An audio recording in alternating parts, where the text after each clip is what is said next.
প্রিয় বন্ধুরা, আজকে দেখাবো আপনাদের বিশেষ করে ঢাকা শহরে যে রাইড শেয়ার করে কিভাবে সেই রাইড শেয়ারটা করা যায় আর রাইড শেয়ার করার জন্য কি কি প্রয়োজন হয়।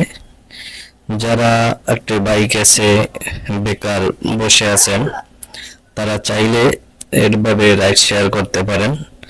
তো আপনার রাইড শেয়ার করার জন্য যা প্রয়োজন, প্রথমত প্রয়োজন আপনার গাড়ির কাগজপাতি লাগবে, আপনার লাইসেন্স লাগবে।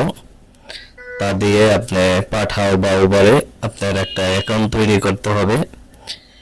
তারপর আপনি অ্যাকাউন্ট তৈরি করে কমপ্লিট হওয়ার পরে আপনি রাইডের রিকোয়েস্ট পাবেন। তো